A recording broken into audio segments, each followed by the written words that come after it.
이 과민성 대장증후군을 앓고 있는 분들이 특히 또 가스 때문에 고생들 많이 하시더라고요. 어떻게 해야 될까요? 우리 주변에서 보면 가스가 찬다, 배가 부풀어 오른다, 팽창감이 있다, 더부룩하다 이런 증상을 호소하는 분들을 종종 보게 되는데 이런 경우도 과민성 장증후군의 한 유형으로 생각하고 있습니다. 네. 실제로 이런 분들 중에는 가스가 많이 생성이 되는 음식의 섭취가 많고 또 가스 배출이 지연되거나 또 장내 세균에서 가스 생성이 많아서 실제로 가스가 많은 경우들이 있겠고 또 어떤 분들은 가스 양은 정상이지만 장내의 민감도가 증가됨으로 인해서 이런 정상적인 가스 양도 불편하게 느끼는 경우들이 있겠습니다.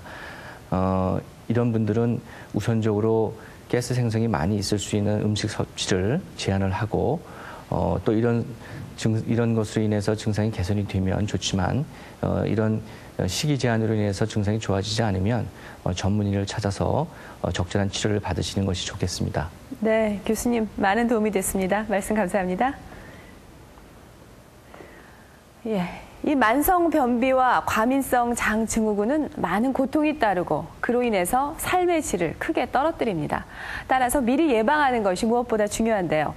현대인의 장 건강을 지키고 쾌변하기 위한 구체적인 조건들을 알아봤습니다.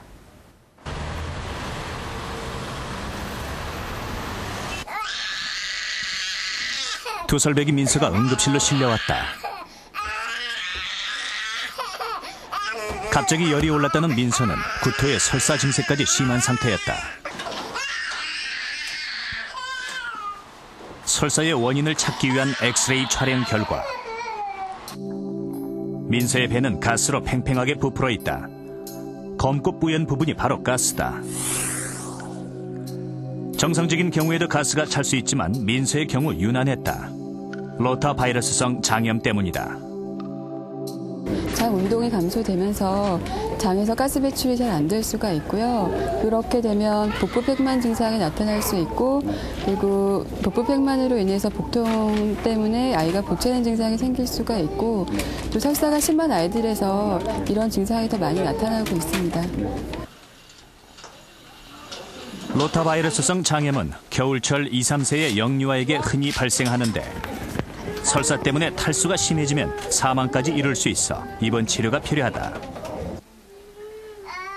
그런데 최근 의학계에선 이 같은 바이러스성 장염 치료에 비피더스 같은 유산균을 활용하는 경우가 늘어나고 있다.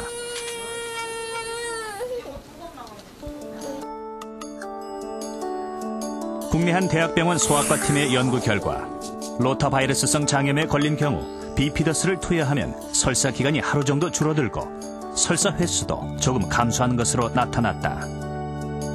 비피더스균에서 나온 어떤 그 항원이 단백질이 그 로타바이러스가 증식하고 그 때문에 이제 2차적으로 설사를 일으키는 그 기전을 갖다가 억제한다는 그런 보고가 있습니다. 그래서 비피더스균을 투여함으로 해가지고 로타바이러스가 증식하는 것을 억제함으로 해서 설사 기간이 줄어드는 것이 아닌가 그렇게 지금 추측하고 있습니다.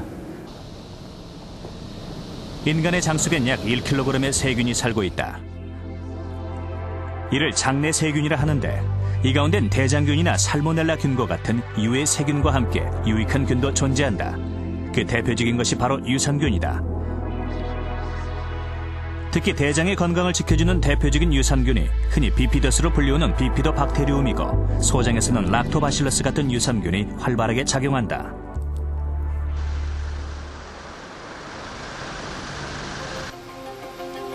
그렇다면 유산균은 우리 장에서 어떤 작용을 하는 것일까? 먼저 세균 배양이 가능한 셜레 위에 비피더스균을 떨어뜨리고 그 위로 설사나 식중독을 유발하는 대장균을 부은 뒤 변화를 지켜보았다.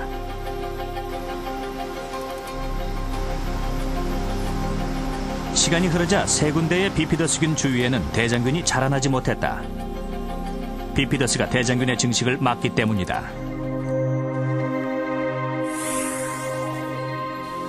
장내 세균은 주로 장벽에 붙어 활동하는데 유산균은 대장균과 같은 유해균이 장벽에 붙는 것을 막아 그 증식을 억제한다.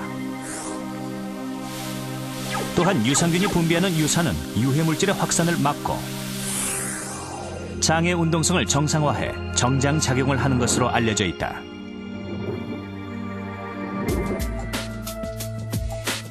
그래서 최근엔 과민성 장증후군 치료에도 유산균이 활용되고 있다. 과민성 장증후군 환자들에게 6주 이상 유산균을 투여한 결과 복부 팽만감 점수가 낮아졌고 복통 역시 4.0에서 2.8점 정도로 감소, 유산균을 투여하지 않은 경우에 비해 효과적인 것으로 나타났다.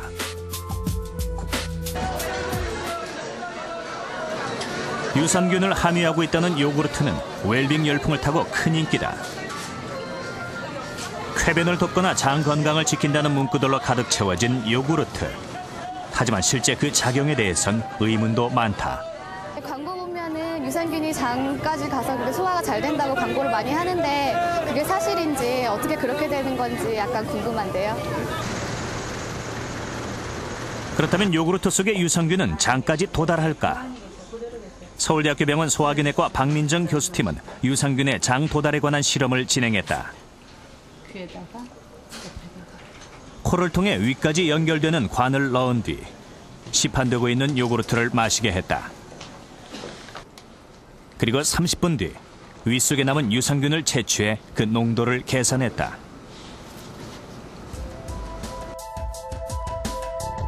섭취 전 요구르트 1ml당 들어있는 유산균의 숫자는 10의 8승계. 그러나 섭취 후 30분이 지나자 비피도박테리움과 락토바실러스, 스트랩토코커스의 숫자가 1ml당 10의 7승계로 약 10분의 1가량 줄어들었다. 10분의 1로 줄었다는 얘기는 90%가 죽었다고 말할 수도 있습니다. 하지만 아직 남아있는 수는 10의 7승계. 그러니까 10의 7승계면 1000만 개죠.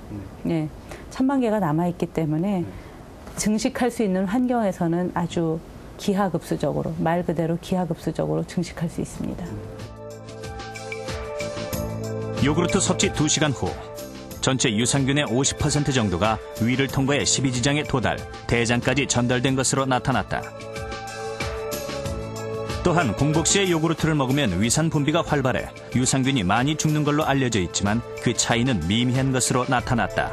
유산균 자체는 세균이기 때문에 유해한 환경만 벗어나면 증식할 수 있고요. 그래서 유해한 환경은 위산이고 위산만 벗어나면 유산균 자체의 증식력으로 우리 몸에서 증식하는 것으로 되어 있습니다. 그래서 이제 결국 소장, 대장까지 그렇습니다. 네네, 그렇습니다. 네. 네. 그러나 현재 판매되고 있는 대부분의 요구르트는 당분 함량이 높아 보통 100ml 한 병에 100kcal 넘는 높은 열량을 갖고 있다. 또한 대부분의 경우 사람의 장에서 가장 활발한 활동을 하는 비피더스를 첨가했지만 그 양이 부족하다는 지적도 있다. 그 사람의 장 내에서 가장 활발하게 활동하는 비피더스 균이 일반적 요구르트에는 충분히 들어있지 못하다고 하는 한계가 있고요.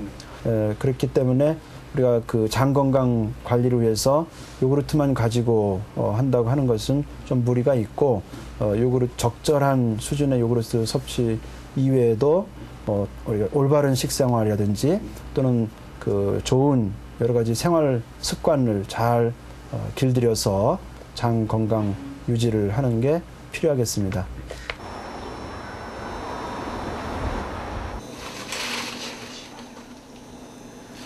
광주에 살고 있는 박금양 씨는 남편과 아이들의 장 건강을 위해 야채와 과일을 이용해 다양한 메뉴를 만들고 있다.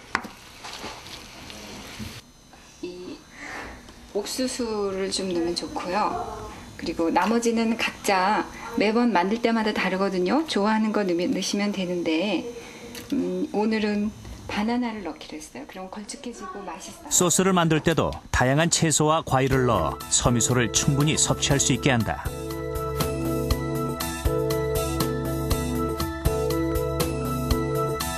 (6년간의) 노력 끝에 식탁 위는 소박하지만 푸르게 변했고 아이들의 입맛도 건강하게 바뀌었다.